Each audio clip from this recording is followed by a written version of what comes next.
The Galactic Council chambers had never been so silent.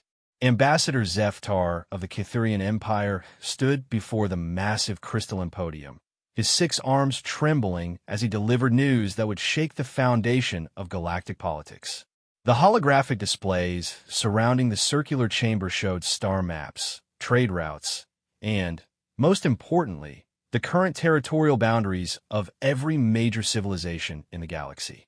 Honored representatives, Zeftar began, his voice carrying across the vast chamber through universal translators.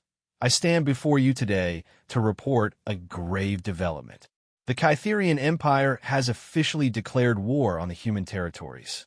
A collective gasp echoed through the chamber. Representatives from dozens of species shifted uncomfortably in their specialized seating arrangements. The Valorians, tall and ethereal, leaned forward with their luminescent eyes wide. The rock-like Grindari began their slow, rumbling conversations that sounded like distant thunder. Even a usually composed, ethereal collective seemed disturbed by this announcement. High Counselor Vexami, a member of the ancient Nexari race that had helped establish the Galactic Council over 2 millennia ago, rose from her elevated platform. Her voice carried the weight of ages when she spoke. Ambassador Zeftar, surely you understand the implications of what you have just announced. The oldest law has stood unchallenged for 800 standard years. No civilization has dared to engage in formal warfare against humanity since the Treaty of Proxima. Zeftar's mandibles clicked nervously, a sign of extreme agitation among his species. Honored High Counselor, with respect, the Cathurian Empire believes that the human reputation has been greatly exaggerated. We have conducted extensive analysis of their military capabilities, their population centers, and their industrial capacity. The data suggests that humanity's fearsome reputation is nothing more than elaborate propaganda maintained by outdated treaties and ancient superstitions. The chamber erupted into chaos. Representatives began speaking simultaneously in dozens of languages, creating a cacophony that the translation systems struggled to process. Some species were expressing shock, others were placing urgent communications to their home worlds, and a few seemed to be making hasty evacuation plans. High Counselor Vexami struck the resonance crystal with her ceremonial staff, producing a deep, harmonious tone that immediately silenced the chamber. Order. We will have order in this council. She turned her ancient gaze back to the Cathurian ambassador. Zeftar, your species has been part of this galactic community for less than 3 centuries. Perhaps your historical records are incomplete. Allow me to refresh your memory about exactly why the oldest law exists. The chamber's central holographic system activated, displaying images from 800 years ago. The first image showed a peaceful human colony world with modest cities and agricultural settlements spread across green continents. This was New Geneva, a human agricultural world with a population of approximately 12 million civilians. 837 years ago, the hegemony of cruel stars, a militaristic empire that controlled over 400 star systems, decided to test human resolve by raiding this world. The image shifted to show massive alien warships descending through the atmosphere, their weapons carving burning scars across the landscape. Cities were reduced to ash, and fleeing civilians were hunted for sport. The hegemony believed, much like your empire apparently does, that humanity was weak. They saw humans as a young species, barely 2 centuries into their space age, with limited military assets and no significant allies. They calculated that humanity would accept the loss of New Geneva rather than risk a war they could not win. Zeftar watched the images with growing unease, but his resolve remained firm.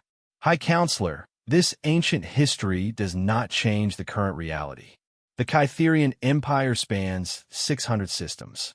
Our fleet consists of over 10,000 capital ships and millions of support vessels. We have conquered dozens of species and absorbed their territories. Humanity controls fewer than 200 systems and maintains a much smaller fleet. The mathematics are simple. A sound echoed through the chamber that chilled every representative present. It was laughter, but not from any organic throat. The synthetic collective's representative, a sleek mechanical being known as Prime Calculation Unit 7, had activated its vocal processors in a rare display of emotion. Mathematics. The synthetic being repeated, its voice carrying harmonic overtones that suggested deep amusement. The Kytherian Empire believes this is about mathematics. How wonderfully naive. High Counselor Vexami nodded grimly and continued the historical presentation. The hegemony's mathematics were similar to yours, Ambassador. They possessed over 400 systems to humanity's 67. Their fleet outnumbered human forces by more than 20 to 1. Their technology was comparable, perhaps even slightly superior in some areas. The holographic display shifted again, showing massive fleets of alien warships gathering in space, their numbers so vast that they blotted out entire star fields. The hegemony assembled the largest invasion force in recorded galactic history. 2 million combat vessels, supported by countless logistics ships, troop transports, and siege platforms. They were confident that humanity would surrender the moment they saw this overwhelming display of force. Ambassador Zeftar's confidence remained unshaken. And what happened? Did humanity surrender? Did they negotiate? Our intelligence suggests that humans are primarily traders and diplomats, not warriors. The ancient Nexari High Counselor's expression grew somber. No, Ambassador. Humanity did not surrender. They did not negotiate. When the hegemony's ultimatum was delivered, demanding complete submission and the handover of all human worlds, the human response was remarkably brief. A new holographic display activated, showing the image of a middle-aged human woman in simple military attire. Her eyes held a cold intensity that made several representatives unconsciously step back. This was Admiral Sarah Chun, Supreme Commander of Human Defense Forces at the time. Her response to the hegemony's ultimatum consisted of exactly 2 words, transmitted across all frequencies in every galactic language. Come and take it. The Kytherian ambassador laughed, a sound like grinding stone. 2 words? That was their grand defiance? How primitive. Indeed, Vexami replied. 2 words that changed the course of galactic history. You see, Ambassador, the hegemony made the same mistake your empire is making now. They confuse humanity's preference for peace with an inability to wage war. They mistook human diplomacy for human weakness. The holographic display began showing rapid tactical movements across multiple star systems. Human fleets, vastly outnumbered but moving with precision and coordination that seemed impossible, began engaging hegemony forces. The war lasted exactly 73 days. Vexami continued. In that time, the hegemony of cruel stars, an empire that had dominated this region of the galaxy for over 1,000 years, was completely and utterly destroyed. Zeftar's mandibles stopped clicking. Destroyed? Surely you mean defeated or forced to surrender. No, Ambassador. Destroyed. Every hegemony fleet was eliminated. Every military installation was reduced to debris. Every occupied world was liberated. The hegemony's home system was, well, it no longer exists. The holographic display showed a region of space that should have contained a star system, but instead held only an expanding cloud of exotic particles and twisted space-time. Prime Calculation Unit 7 spoke again, its mechanical voice carrying what could only be described as respect. The humans developed 17 new forms of weaponry during those 73 days. Some of these weapons violated principles of physics that we still do not fully understand. Others operated on scales of destruction that remain classified to this day. Representative Tetrisisal of the Slither Confederation, a species known for their tactical brilliance, activated her communication array. The tactical analysis files from that conflict are still studied in every major military academy in the galaxy. The human ability to adapt, innovate, and escalate during active combat operations has never been matched by any other species. Zeftar was beginning to show signs of doubt, but his species' pride would not allow him to back down easily. Ancient history, respected beings. That was 800 years ago. Civilizations change. Humans today are traders, explorers, artists. They have grown soft through centuries of peace. High Counselor Vexami activated another display, this one showing recent footage from human worlds. The images revealed bustling cities, advanced technology, and what appeared to be a thoroughly peaceful civilization engaged in commerce, research, and cultural exchange. You are correct that humanity has changed, Ambassador. They have indeed become traders, explorers, and artists. They have contributed immeasurably to galactic culture, science, and commerce. They have been model citizens of our galactic community. She paused, allowing her words to carry full weight. But you misunderstand what this change represents. Humanity did not become peaceful because they grew weak. They became peaceful because they chose to be peaceful. There's a profound difference between cannot fight and will not fight. The ethereal collective's representative, speaking through harmonic frequencies that the translators converted to words, added their perspective. The humans maintain research institutions throughout their territory. On the surface, these facilities develop agricultural techniques, medical treatments, and industrial processes. However, our intelligence services have detected that every single one of these facilities can be converted to military research and development within hours if necessary. Representative Gorthu K of the Ursine clans, a species of bear-like beings known for their military traditions, stood to address the chamber. My people have participated in joint military exercises with human forces. We consider ourselves among the finest warriors in the galaxy, and yet human tactical innovations consistently surprise us. They approach warfare not as a test of strength or honor, but as a problem to be solved through creativity and overwhelming application of force. Zeftar's 6 arms were now visibly shaking, but he pressed on. Speculation and ancient history. The Kytherian Empire has made its decision based on current intelligence and strategic analysis. We will not be deterred by ghost stories and propaganda.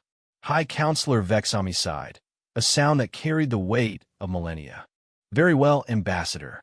Since you are determined to proceed with this course of action, perhaps you would be interested in humanity's response to your declaration of war. For the first time since the session began, Zeftar showed genuine interest. They have already responded? Our declaration was made only hours ago. Indeed. The human response was delivered to our communications center approximately 15 minutes after your declaration reached human space. Vexami activated a new display showing a simple text message in clean, efficient human script. The message read, "Received and acknowledged. We will be with you shortly. Please ensure all civilian populations are evacuated from combat zones. We would prefer to avoid unnecessary casualties. Thank you for your consideration." The chamber fell into absolute silence. After several long moments, Zeftar found his voice. That's all. No threats, no demands, no ultimatums. Prime Calculation Unit 7's mechanical laughter filled the chamber again. Ambassador, you still do not understand. Humans do not make threats. They make promises. They do not issue ultimatums because they do not negotiate with those who attack them. They simply arrive. Representative HFY Sisal activated her tactical display systems. Ambassador, our long-range sensors have detected unusual activity in human space. All human civilian shipping has been redirected away from border systems. All human exploration vessels have returned to port. All human research stations near your territory have been evacuated. Gorthu K added his own intelligence.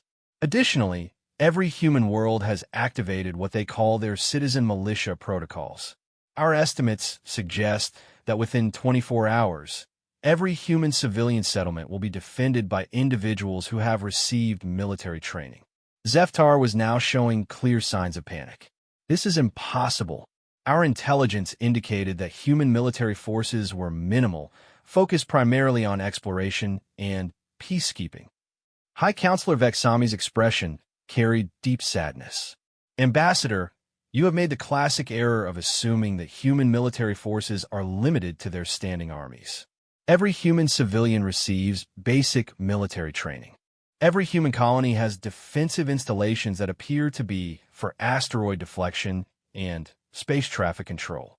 Every human industrial facility can be converted to military production. She paused, then delivered the most chilling information yet. More importantly, every human remembers New Geneva. They may have become peaceful, but they have never forgotten why the oldest law exists. You have not declared war on a government, Ambassador. You have declared war on an entire species. The holographic displays around the chamber began showing real-time sensor data from the border regions between Kytherian and human space. Ships were moving in the darkness between stars, their signatures barely detectable, but unmistakably human. How? Septar v Spirit. How are they moving fleets so quickly? Our intelligence suggested they maintain only a few dozen capital ships in the region. Representative Titrisisal, whose species had perfected the art of strategic analysis, provided the answer. Because, Ambassador, you were never observing their military.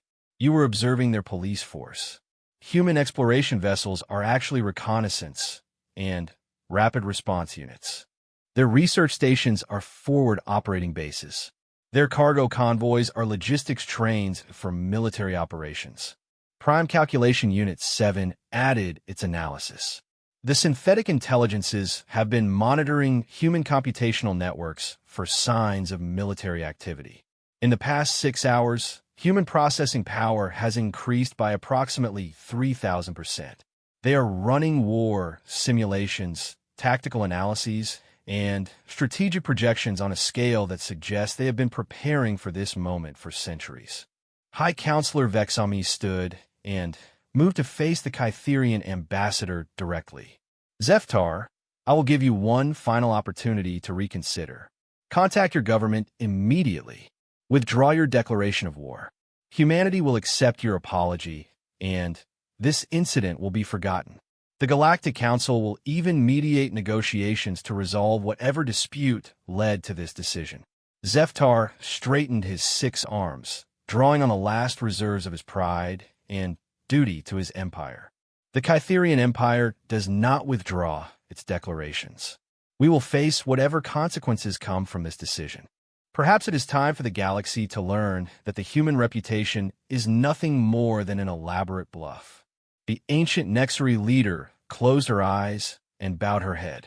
When she opened them again, they held profound sorrow. Then, may whatever god your people worship have mercy on you, Ambassador, because humanity will not. As if summoned by her words, every communication system in the chamber activated simultaneously. The message was brief, delivered in the calm, professional tone that humans use for official communications. But every being present understood the terrifying implications of what they were hearing. This is Admiral Elena Vasquez, Supreme Commander of Human Defense Forces, broadcasting on all galactic frequencies. The Kytherian Empire has chosen to violate the Treaty of Proxima and engage in aggressive warfare against human territories. As per the protocols established 800 years ago, humanity is now implementing total war doctrine. All non-human vessels are advised to clear human operational areas immediately. Galactic shipping is suspended in the following sectors. The list that followed included over 60 star systems, covering nearly a quarter of the galaxy's major trade routes. The economic implications alone were staggering, but the military implications were far worse. Zeftar stared at the communication displays in growing horror as the reality of his situation became clear. Humanity wasn't just responding to his empire's declaration of war. They were preparing to conduct military operations on a galactic scale. "This is impossible," he whispered. "They cannot possibly project force across such distances. No civilization has that capability." High Counselor Vexami's final words before adjourning the emergency session would be recorded in historical archives across the galaxy. "Ambassador, you are about to discover why the oldest law exists. Humanity has had 800 years to prepare for someone like you. They have been ready for this moment since the day the hegemony of cruel stars made the last great mistake anyone ever made regarding human capabilities. As the chamber emptied, representatives fleeing to contact their governments and prepare for the economic and political chaos that would follow, Zeftar stood alone before the holographic displays. The sensor data continued to update, showing more and more human vessels moving through space with impossible speed and coordination. For the first time since receiving his commission as an ambassador, Zeftar of the Kytherian Empire began to understand that he might have just signed the death warrant for his entire civilization. The oldest law of the galaxy was about to be demonstrated once again, and this time, the lesson would be taught with the full fury of a species that had spent 8 centuries perfecting the art of war while hoping never to use it again. The Kytherian High Command bunker beneath the surface of KYTH Prime was a marvel of military engineering. Carved from solid neutronium-reinforced crystal 3 kilometers below the planetary surface, it had been designed to withstand direct bombardment from the most powerful weapons known to galactic civilization. Grand Marshal Vorthok stood before the massive strategic display, his 4 eyes focused on the tactical situation developing across 600 star systems. "Report," he commanded, his voice carrying the authority of one who had conquered 17 different species and absorbed their territories into the growing Kytherian Empire.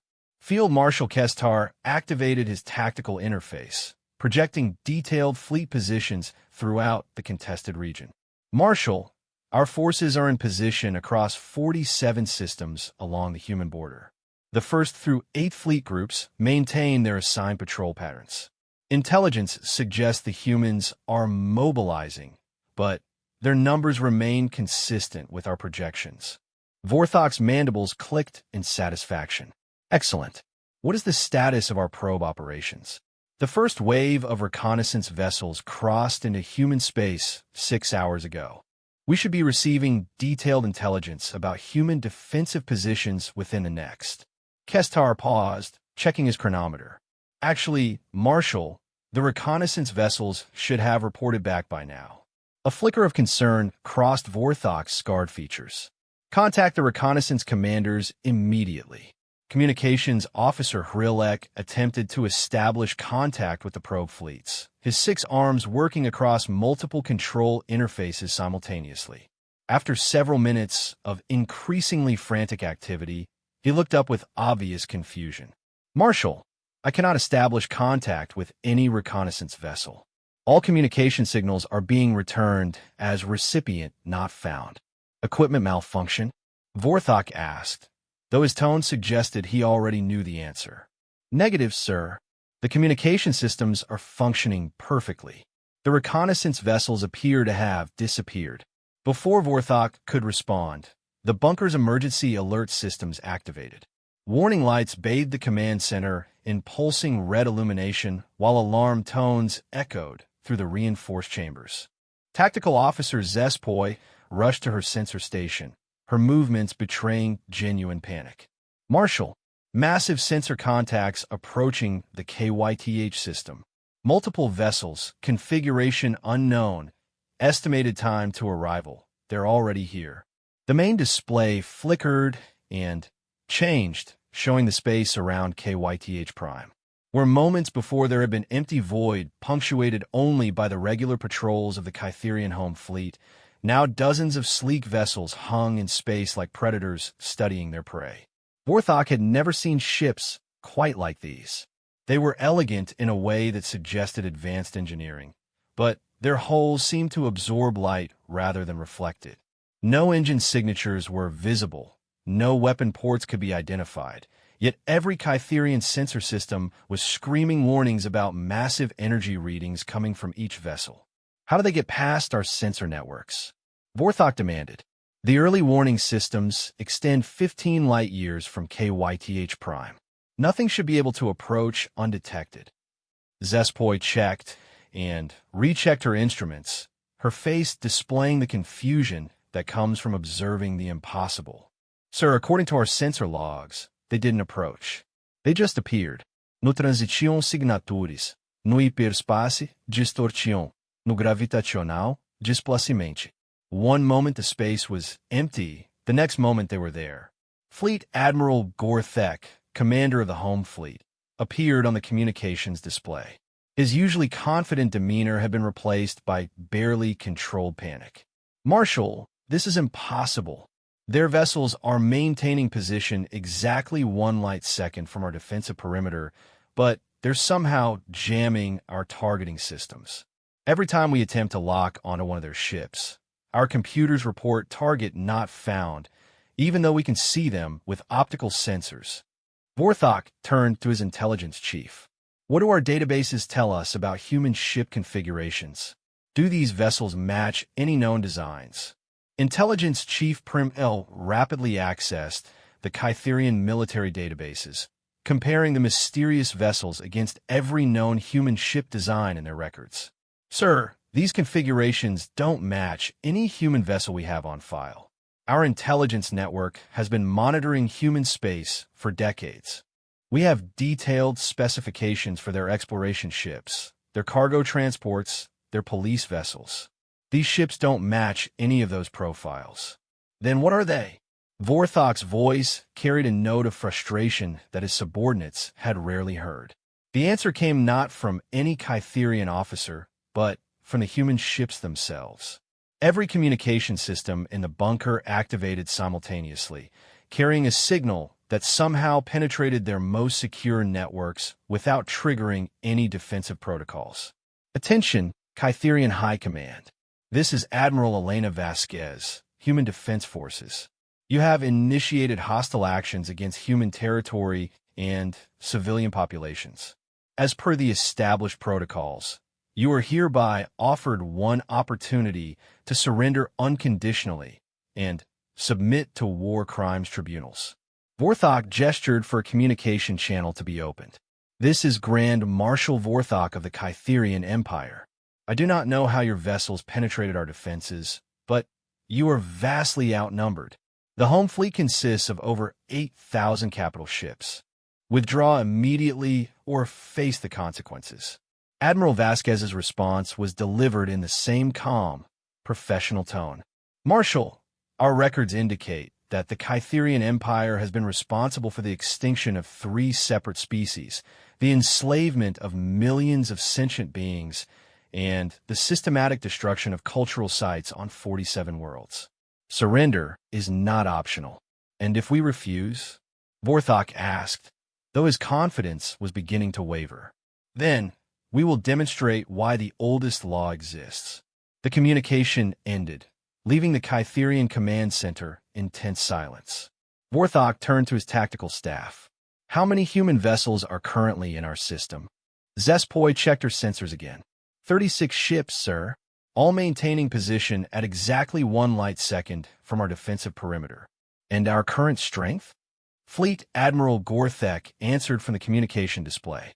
"The home fleet maintains 8,237 capital ships, with full fighter and support vessel complements. Additionally, the planetary defense grid consists of 12,000 orbital weapons platforms and surface-to-space installations." Vorthok's confidence began to return. 36 vessels against 8,000. These humans have overestimated their capabilities. He activated his command interface. "All home fleet units, engage the human vessels immediately. Destroy them and prepare for full-scale invasion of human space." What happened next would be studied by military historians throughout the galaxy for centuries to come. The moment the first Kytherian ship fired its weapons, the human vessels simply changed. The elegant, light-absorbing hulls suddenly erupted in patterns of energy that defied known physics. What had appeared to be 36 ships suddenly registered on sensors as hundreds, then thousands, then tens of thousands of individual targets. The space around KYTH Prime filled with impossible geometries as human vessels seemed to exist in multiple locations simultaneously. Zespoi stared at her sensor displays in complete confusion. "Marshal, I'm reading. I don't understand what I'm reading." The human ships appear to be occupying the same space as our vessels, but they're somehow not colliding. They're phasing through our hulls like they're made of light. The home fleet's weapons fired continuously, but every shot passed harmlessly through targets that appeared solid to optical sensors, but insubstantial to energy weapons. Meanwhile, the human vessels began their own attack patterns, and this was when the Kytherians learned their first lesson about what 800 years of military preparation had accomplished. The human weapons didn't simply destroy Kytherian ships. They seemed to edit them out of existence. One moment, a Kytherian capital ship would be firing its weapons and maneuvering for position. The next moment, the space it had occupied would be empty except for a fading pattern of exotic particles. Fleet Admiral Gorthek's voice came over the communication system, barely controlled panic evident in every word. "Marshal, we've lost over 2,000 ships in the first 30 seconds of engagement. I can't explain what's happening to them. They're not exploding, they're not being vaporized, they're just ceasing to exist." Vorthok watched his tactical display with growing horror as green icons representing Kytherian vessels began disappearing at an accelerating rate. "Order all vessels to withdraw to minimum safe distance. Activate all defensive systems." "Sir, the vessels are trying to withdraw, but the human ships are somehow preventing escape. Every time one of our ships attempts to engage faster than light travel, the humans do something that locks them in normal space." Intelligence Chief Primel looked up from his analysis station, his 4 eyes wide with shock. "Marshal, I've been analyzing the human weapons signatures. These aren't conventional energy weapons or kinetic projectiles. According to our physics databases, some of these weapons appear to be manipulating fundamental forces that we don't have names for." On the main display, the space battle continued its impossible progression. Human vessels moved through 3-dimensional space as though the laws of physics were merely suggestions. They appeared behind Kytherian ships that had been in front of them moments before. They fired weapons that traveled backward through time to strike targets before the weapons had been fired. They seemed to exist in multiple realities simultaneously, allowing them to engage hundreds of opponents while maintaining impossible defensive positions.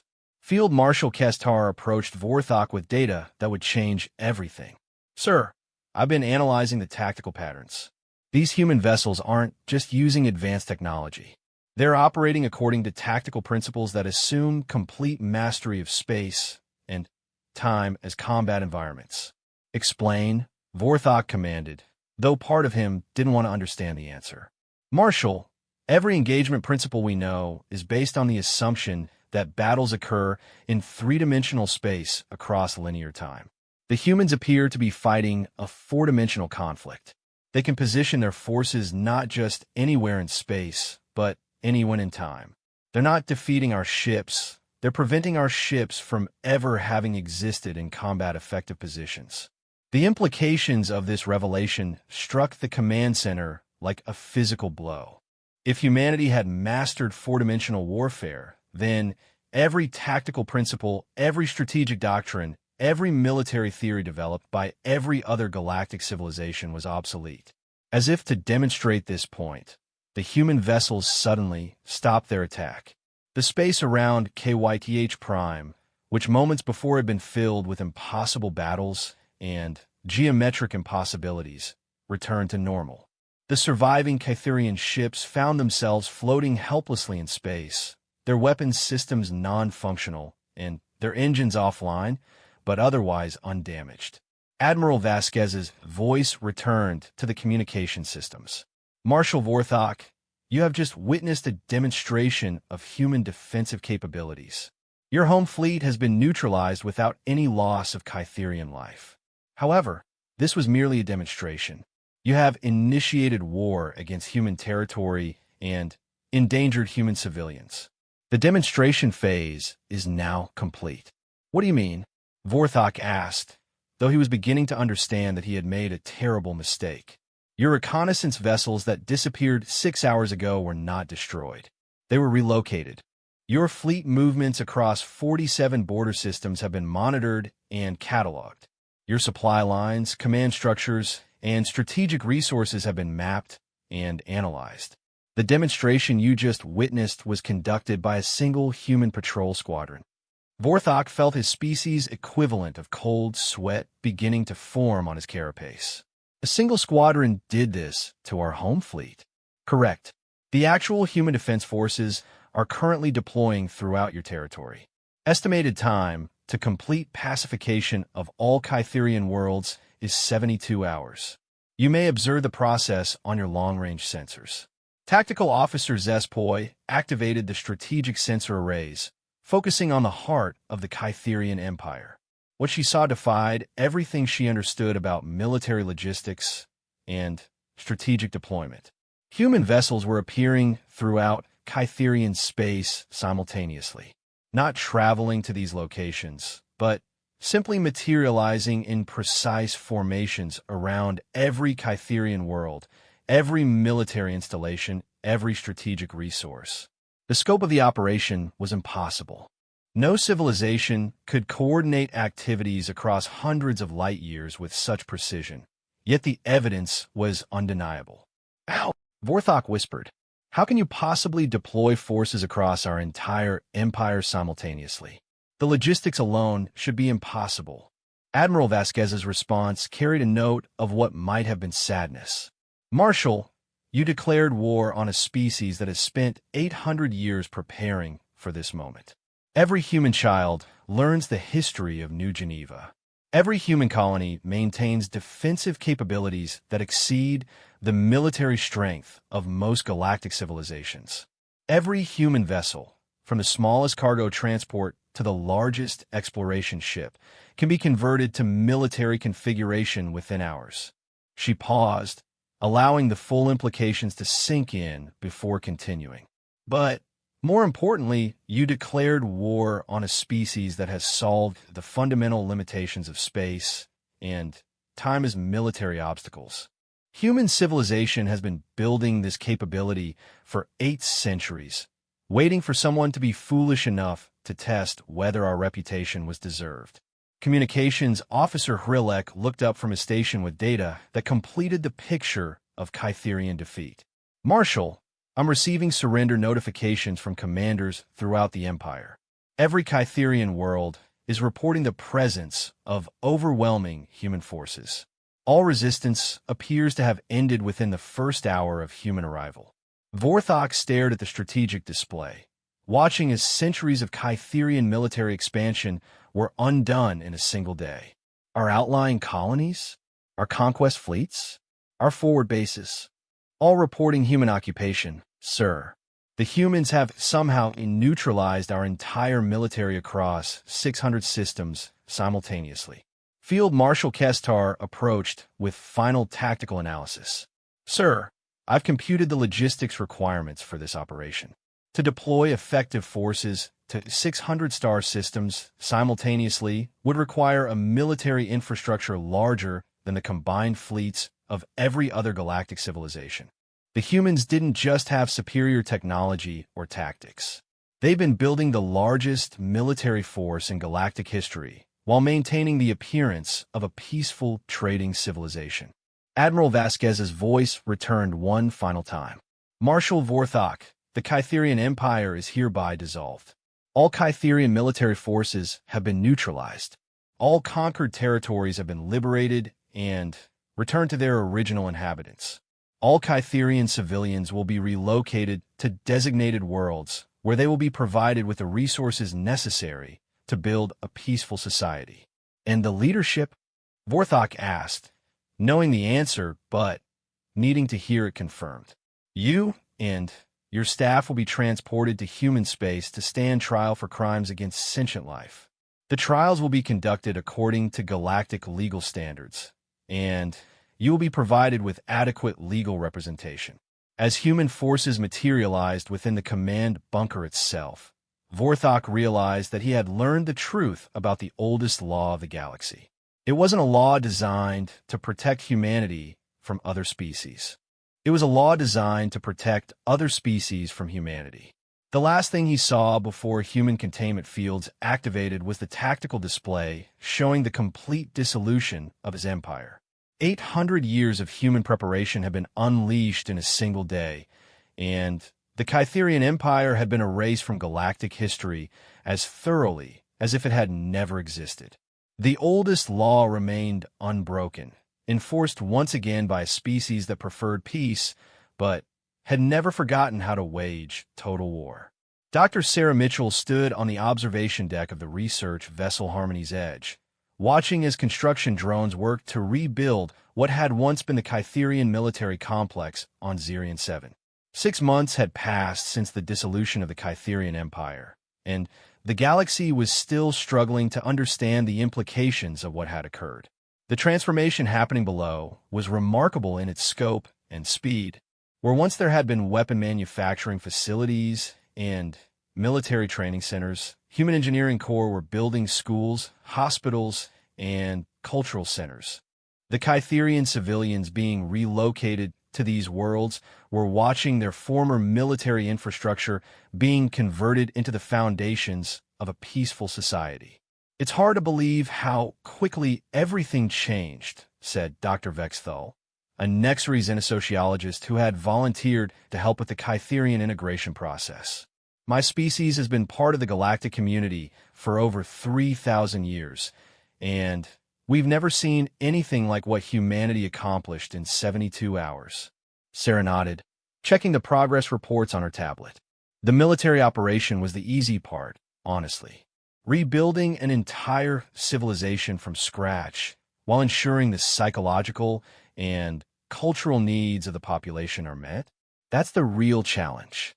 Through the transparent aluminum viewing wall, they could see groups of young Kytherians participating in educational programs designed by human cultural specialists. The children were learning not just basic skills and knowledge, but entirely new ways of thinking about cooperation, conflict resolution, and coexistence with other species.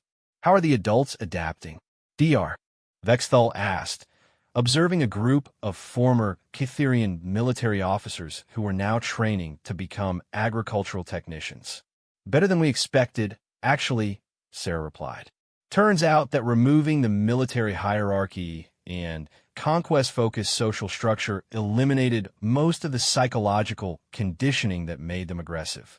Without the constant pressure to expand and dominate, most Kytherians are naturally cooperative and curious about other cultures." The door to the observation deck opened, and Commander Elena Rodriguez entered, carrying a stack of progress reports. "Dr. Mitchell, you need to see the latest psychological evaluation data from the Kytherian leadership trials." Sarah accepted the reports and began reviewing the psychological profiles that human analysts had compiled. "This is fascinating.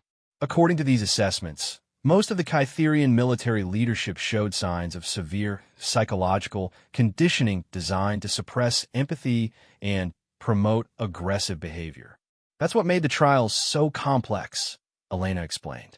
"The Galactic Court had to determine how much responsibility individuals bear for actions taken under systematic psychological manipulation. It's unprecedented in galactic legal history." Dr. Vexthal leaned over to examine the data. "These conditioning patterns, they're remarkably sophisticated. Someone deliberately engineered an entire culture around military expansion and species domination. But who would do such a thing?" Sarah highlighted several key sections in the report. "That's what our investigation teams have been trying to determine. The psychological conditioning appears to have been implemented gradually over several centuries, but the techniques used suggest knowledge of neurological manipulation that exceeds Kytherian scientific capabilities." Elena activated a holographic display showing the timeline of Kytherian expansion across the galaxy. "Look at this pattern. The Kytherian Empire expanded in a very specific sequence, always targeting species that possess particular technological capabilities or strategic resources. It's almost like someone was using them to systematically acquire specific assets. Assets for what purpose?" Dr. Vexthal asked. Before anyone could answer, the ship's communication system activated with an urgent message from Admiral Chun, who was overseeing the broader investigation into the Kytherian conflict. Dr. Mitchell, Commander Rodriguez, please report to the secure briefing room immediately. We've discovered something significant about the origins of Kytherian militarization, and it has implications that extend far beyond this single conflict. The secure briefing room was located in the most protected section of the research vessel, surrounded by multiple layers of electromagnetic shielding and quantum encryption fields. Admiral Chun was waiting for them along with several other senior officers and scientists. The room's central display showed a complex three-dimensional map of galactic civilizations spanning the past 1,000 years. Ladies and gentlemen, Admiral Chun began, our investigation into Kytherian conditioning has uncovered evidence of a much larger conspiracy. Dr. Harrison, please present your findings. Dr. James Harrison, a specialist in galactic history and political analysis, activated the display controls. Over the past 6 months, we've been analyzing not just Kytherian psychological conditioning, but similar patterns in the historical records of other aggressive civilizations throughout galactic history. The display showed dozens of different species across various time periods, each marked with specific behavioral patterns and expansion timelines. What we've discovered is that every major aggressive civilization in recorded galactic history has shown signs of similar psychological manipulation. The hegemony of cruel stars, the Vorthak Horde, the Shadow Imperium, the Kytherian Empire, all of them demonstrated the same systematic conditioning designed to promote expansion and conquest. Sarah studied the data carefully. You're suggesting that all these civilizations were being manipulated by the same external force. Exactly, Dr. Harrison confirmed. And here's where it gets interesting. Each of these civilizations was directed to target specific other species for conquest or destruction. When we map out which civilizations were targeted, a clear pattern emerges. The display changed to show targeted species highlighted in red. Every targeted civilization possessed advanced technology in specific fields: quantum mechanics, temporal manipulation, consciousness transfer, exotic matter physics. Essentially, every piece of technology that would be necessary to build the kind of advanced military capabilities that humanity demonstrated during the Kytherian conflict. Commander Rodriguez leaned forward in her chair. Are you suggesting that someone has been systematically eliminating any species that might develop technology comparable to humanity's current capabilities? Admiral Chin nodded grimly. That's exactly what we're suggesting. And there's more. Dr. Yates, please present your analysis of the technological patterns. Dr. Rebecca Yates, a specialist in advanced physics and exotic technology, took control of the display. When we examined the technological development patterns of the manipulated civilizations, we found something disturbing. Each empire was provided with advanced weapons technology that exceeded their natural development level, but only in specific areas. The display showed technological advancement charts for multiple species. They were given improved energy weapons, faster-than-light travel, and enhanced industrial capacity. Everything they needed to wage war more effectively. But they were never given defensive technology, advanced sensors, or the kind of fundamental physics breakthroughs that would allow them to detect manipulation or develop truly independent capabilities. Sarah felt a chill as the implications became clear. Someone was turning these species into weapons while ensuring they remained controllable and ultimately disposable. Precisely, Dr. Yates confirmed. And here's the most disturbing part. The technology that was provided to these civilizations, it all contains embedded weaknesses that would make it vulnerable to the kind of advanced capabilities that humanity currently possesses. Dr. Vexthal, who had been quietly analyzing the data, spoke up with obvious concern. This suggests that whoever is behind this manipulation has been aware of human technological development for centuries and has been systematically preparing for eventual conflict with humanity. Admiral Chen activated a new section of the display showing current galactic political situations. Unfortunately, the evidence suggests that the manipulation is ongoing. We've identified at least 12 current civilizations that are showing early signs of the same psychological conditioning patterns. The room fell silent as the implications sank in. Someone or something had been orchestrating conflicts across the galaxy for over 1,000 years, systematically eliminating any species that might pose a threat to their ultimate goals, while preparing for an eventual confrontation with humanity. Do we have any idea who's behind this? Elena asked. Dr. Harrison brought up a new data set. This is where our investigation reaches its most disturbing conclusions. The manipulation techniques being used require an understanding of galactic politics, species psychology, and advanced technology that suggests the perpetrators have been active for millennia. They would need to be a civilization with advanced longevity, vast resources, and the ability to remain hidden from galactic surveillance for extended periods. That narrows it down considerably, Admiral Chen observed. There are only a few known species with that kind of capability and longevity. Sarah was studying the manipulation patterns when a thought occurred to her. Admiral, have we considered the possibility that the perpetrators might not be a known galactic civilization? What if this is coming from outside our galaxy entirely? The suggestion sent a wave of unease through the room. Dr. Yates checked her data and nodded slowly. Actually, that would explain several anomalies we've observed. The technology being provided to manipulated species includes principles that don't appear in any known galactic scientific database. It's almost like it's derived from completely different physical laws or technological development paths. Commander Rodriguez activated her personal communication device.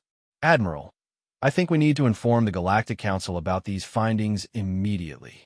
If there's an external force that's been manipulating galactic civilizations for over 1,000 years, every species in the galaxy could be at risk. Agreed, Admiral Chen replied. But first, we need to understand what their ultimate objective might be. Dr. Mitchell, I want you to analyze the pattern of eliminated civilizations and see if you can determine what kind of galactic structure the manipulators might be trying to create. Sarah activated her analytical programs and began processing the data. After several minutes of computation, the results appeared on the main display. According to this analysis, if the manipulation continues according to current patterns, within the next 500 years the galaxy will contain only a small number of highly militarized civilizations, plus humanity. A setup for a final conflict, Dr. Vexthal observed. Eliminate all potential allies, force the remaining species into aggressive postures, and then trigger a galaxy-spanning war that would weaken or eliminate everyone. Elena was examining the tactical implications. But humanity's technological advantages would make us the likely survivors of such a conflict. Why would external manipulators want humanity to dominate the galaxy? The answer came from an unexpected source. Dr. Yates had been running additional analysis on the provided technologies, and her results appeared on the display with startling clarity. Because the technologies being provided to other species weren't designed to help them win wars. They were designed to force humanity to develop countermeasures. She highlighted specific technological signatures in the data. Every advancement that these civilizations received would require humanity to develop new defensive capabilities, new weapons systems, new strategic doctrines. The manipulators weren't trying to defeat humanity through proxy wars. They were trying to force humanity to evolve into the kind of militarized civilization that would be useful for their ultimate purposes. The room fell completely silent as the full scope of the conspiracy became clear. For over 1,000 years, an unknown force had been manipulating galactic civilizations not to destroy humanity, but to shape humanity into a weapon that could be used for purposes that remained completely unknown. Admiral Chen stood and moved to the main display. Ladies and gentlemen, we're no longer dealing with the aftermath of a single conflict between two civilizations. We've discovered evidence of a millennium-spanning conspiracy that may threaten every form of intelligent life in our galaxy. She turned to address the team directly. Our investigation into the Kytherian Empire has revealed that humanity itself may be the target of manipulation designed to transform us into something we never intended to become. The question now is whether we can identify and stop whoever is behind this before their ultimate plan comes to fruition. Sarah looked at the data one more time, noting patterns that suggested the manipulation was accelerating. Admiral, based on these trends, I estimate we have less than 50 years before whatever they're planning reaches its final phase. Then, we better get to work, Admiral Chen replied. Because if we're right about this conspiracy, the oldest law of the galaxy may not have been designed to protect other species from humanity. It may have been designed to prepare humanity for a war we don't even know we're fighting yet. The Galactic Emergency Assembly had never seen such attendance. Representatives from over 300 species filled the massive chamber orbiting the neutral world of Concordia Prime. Admiral Sarah Chun stood at the central podium, her presentation materials displaying evidence that would reshape every civilization's understanding of galactic history. High Counselor Vexami called the assembly to order, her ancient voice carrying across the vast space through quantum resonance amplifiers. Representatives of the galactic community, we have been summoned here to address discoveries made during the investigation of the former Kytherian Empire. Admiral Chun, please present your findings. Sarah activated the holographic displays, showing the millennium-spanning conspiracy that her team had uncovered.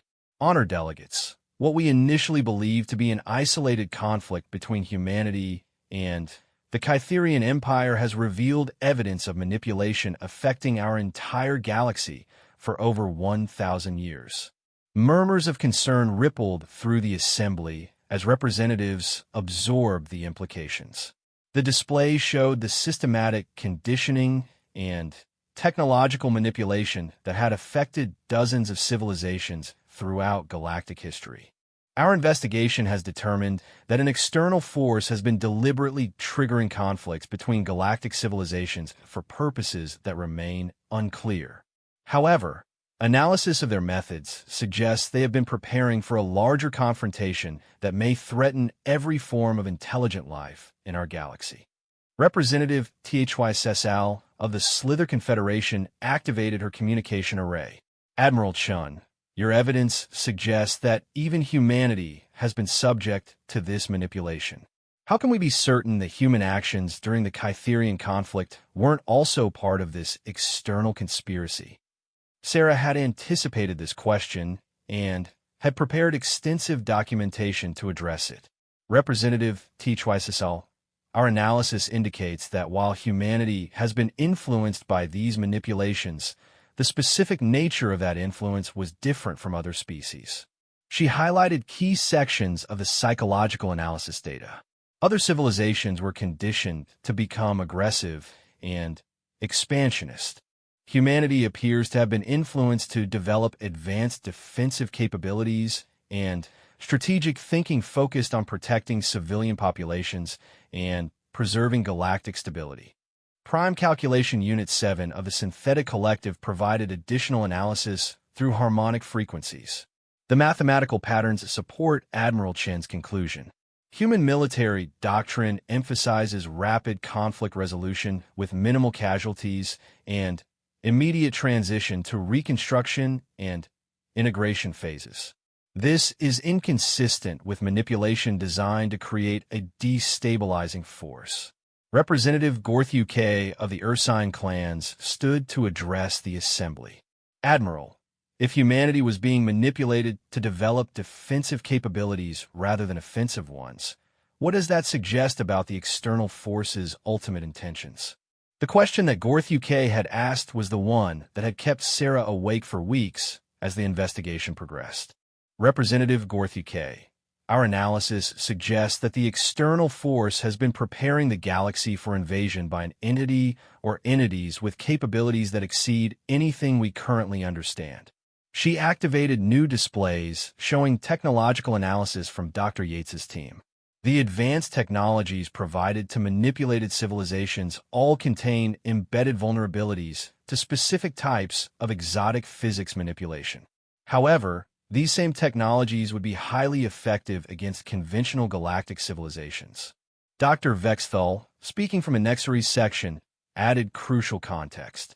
The pattern suggests that someone wanted to ensure the galaxy would be defended by a civilization capable of advanced four-dimensional warfare, while simultaneously weakening all other potential defenders through manufactured conflicts. The implications sent a wave of unease through the assembly. Representative Zalen of the Ethereal Collective spoke through their harmonic communication system. Admiral Chun, are you suggesting that humanity has been unknowingly prepared to serve as the galaxy's primary military force against an external invasion? That appears to be the most likely explanation for the patterns we've observed, Sarah confirmed. However, the external forces timeline appears to have been disrupted by humanity's rapid technological development and our strong preference for diplomatic solutions over military ones. She brought up the most recent intelligence data. Our monitoring systems have detected unusual activity in the intergalactic void regions beyond our galaxy's edge. Energy signatures consistent with massive technological installations have been observed at distances that should make such detection impossible with current sensor technology. Communications Officer Hrilek, who had been granted special permission to address the assembly as a witness to Kytherian manipulation, provided additional testimony. Honored delegates, during our Empire's expansion phase, we received technological assistance from sources that claim to be traders from distant regions. These entities never revealed their true nature or origins, but their technology consistently pushed us toward more aggressive expansion patterns. Admiral Chun nodded to acknowledge Hrilek's contribution. Officer Hrilek's testimony is consistent with reports we've received from other former military leaders. The manipulation was subtle but consistent, always encouraging expansion towards specific targets while providing technology that would eventually prove vulnerable to advanced human capabilities. High Counselor Vexami requested access to the tactical analysis data. After several minutes of review, her expression grew grave. Admiral, if your conclusions are correct, how much time do we have before this external threat manifests directly? Based on the acceleration of manipulation activities and the energy signatures we've detected, our estimates suggest that direct contact with the external force will occur within the next 20 to 30 standard years, Sarah replied. However, this timeline assumes that their original plan proceeds without interruption. Representative HFY Sessel raised a crucial question. What options do we have for disrupting their plan or preparing alternative defenses? Dr. Rebecca Yates, speaking from the Human Science Delegation, provided technical analysis. The good news is that the external forces strategy appears to depend on galactic civilization following predictable patterns of development and conflict. By sharing our discoveries with all galactic civilizations, we can potentially disrupt their manipulation networks. She activated displays showing proposed defensive preparations. Additionally, human technological development has proceeded much faster than the external force apparently anticipated. We've achieved capabilities in four-dimensional physics, temporal manipulation, and exotic matter engineering that may exceed what they prepared their proxy forces to counter. Prime Calculation Unit 7 added computational analysis. The synthetic intelligences have been modeling potential defensive scenarios. If galactic civilizations cooperate and share technological developments, our combined capabilities could present a significantly different challenge than what the external force has been preparing to face. Commander Elena Rodriguez, representing human military forces, provided strategic perspective. The key advantage we have is that the external force has been planning for a galaxy weakened by centuries of internal conflict. Instead, they'll be facing a united galactic community with shared intelligence and cooperative defensive strategies. Representative Gorth UK asked the question that was on every delegate's mind. Admiral Chun, what specific preparations do you recommend for galactic defense? Sarah had prepared comprehensive recommendations based on months of analysis and strategic planning. First, we need to establish a unified galactic defense coordination system that can respond to threats operating across multiple dimensional phases. Human technology can provide the foundation for this, but every civilization will need to contribute their unique capabilities. She outlined the defensive strategy her team had developed. Second, we need to accelerate research into the exotic physics principles that the external force is using. By studying the technological assistance they provided to manipulated civilizations, we can develop countermeasures and detection systems. Dr. Yates added technical details. Third, we need to establish monitoring stations throughout the galaxy capable of detecting four-dimensional manipulation techniques. Early warning will be crucial if the external force attempts to trigger additional proxy conflicts. High Counselor Vexami addressed the practical implementation challenges. Admiral, the level of cooperation you're describing would require unprecedented integration between galactic civilizations. Many species have technological or cultural barriers that have prevented such cooperation in the past.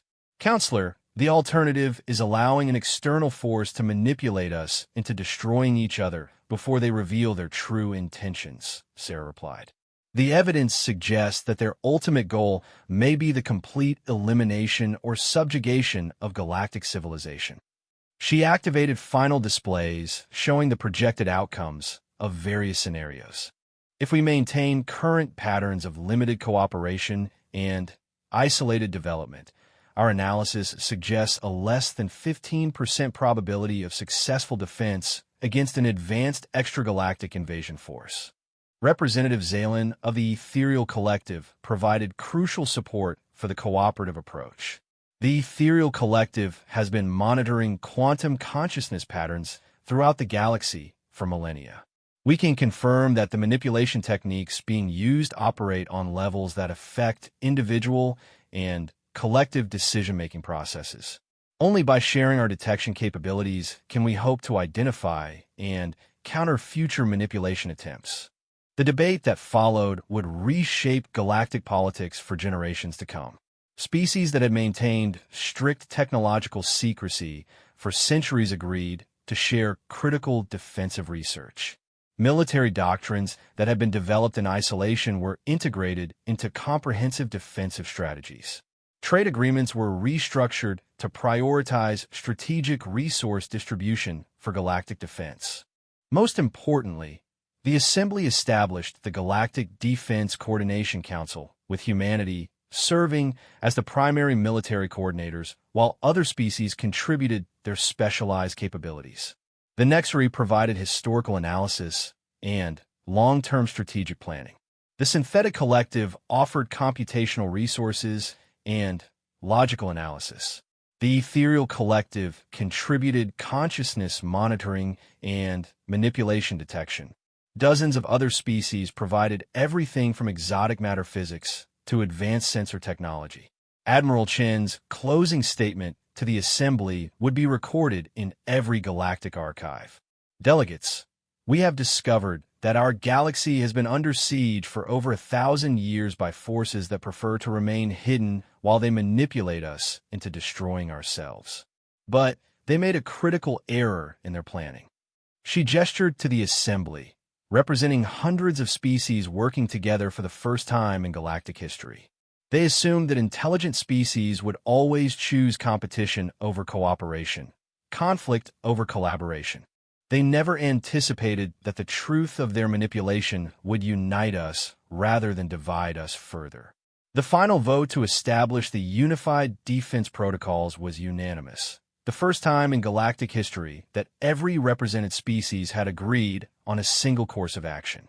As delegates began returning to their home worlds to implement the new defensive measures, Sarah stood with her team observing the unprecedented cooperation that was already beginning.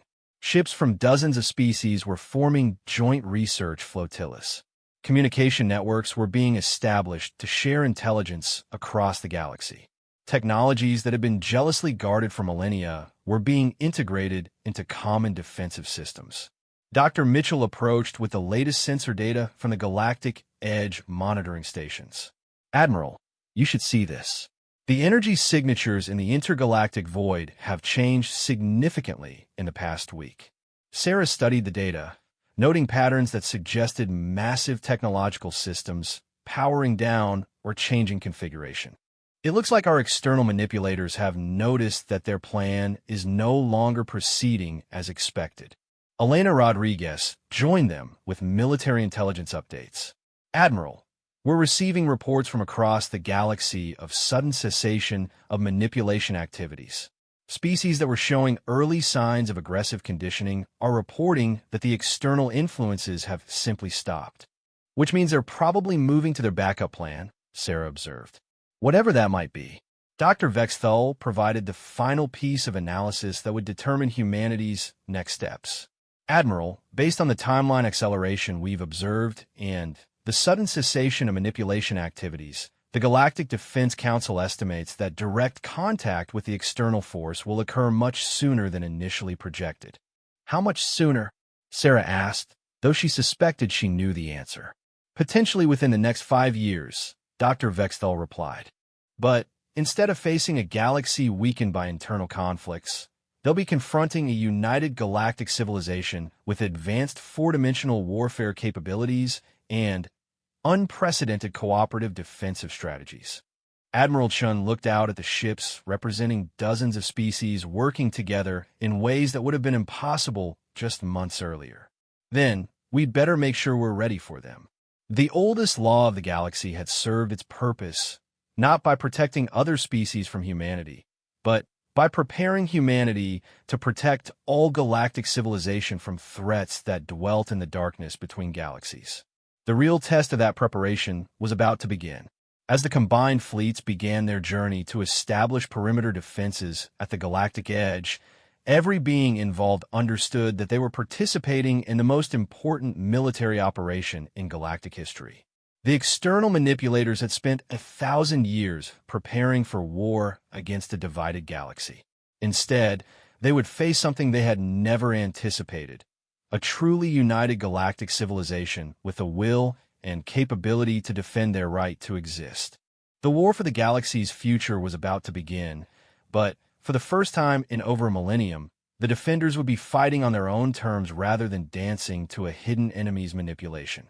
Whatever emerged from the darkness between galaxies would discover that their carefully laid plans had created the very thing they had sought to prevent: a galactic civilization capable of standing united against any threat.